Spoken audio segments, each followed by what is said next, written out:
नहीं चाहती थी कि मेरी वजह से आपके सुखी संसार में आग लगे। मेरी बात का विश्वास कीजिए भाभी, मैंने कुछ नहीं किया। मुझे कुछ नहीं चाहिए, मुझे सच में कुछ नहीं चाहिए, कुछ नहीं चाहिए। क्या नौटंकी कैसी बात कर रहे हैं आप? मेरे को समझ में नहीं रहा। आप दोनों ने, मेरे मॉम डैड ने इन्हें एक ऐसे गुनाह की सजा दी जो इन्होंने कभी किया नहीं। अरे आप दोनों ऐसा बर्ताव कैसे कर सकते हैं यार? आप दोनों मॉम, आपने मुझे इतना कुछ सिखाया, आप इन्हें अकेला मरने के लिए छोड़ कैसे सकती है?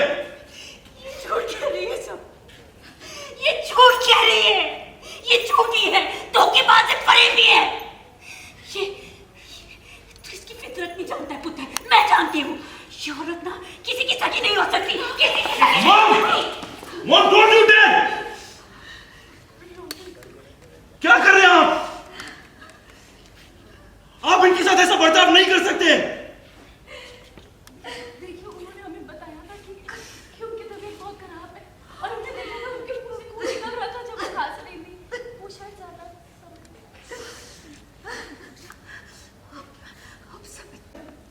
हमने देखा था उनके मुंह से वो खून निकल रहा था खांसते हुए। वो शायद ज्यादा अब समझ में आया, अब समझ में आया मैनू की ये सारी प्लानिंग इस कुड़ी की है। ये इस औरत को हमारे घर पर लेकर आई है, इस धोखेबाज औरत को ये लेकर आई है। तो बर्बाद करना चाहती है ना हमें, तो यही चाहती है ना कि हमारा घर बर्बाद हो जाए। पंडित जी ने सही कहा था, मनोहर से ये लड़की, मनोहर से ये। अभी प्लीज प्लीज आप मत लगा, आप इस मन्नत को कुछ मत कीजिए। इस बेचारी ने तो कुछ भी नहीं किया है।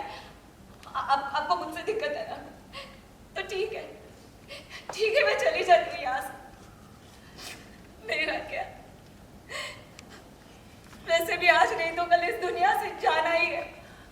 पहले भी अकेली थी, अकेली जी रही थी, अब भी अकेली जी लूंगी। भाभी मन्नत से कुछ मत करिए प्लीज, मैं आपके आगे हाथ जोड़ती हूँ।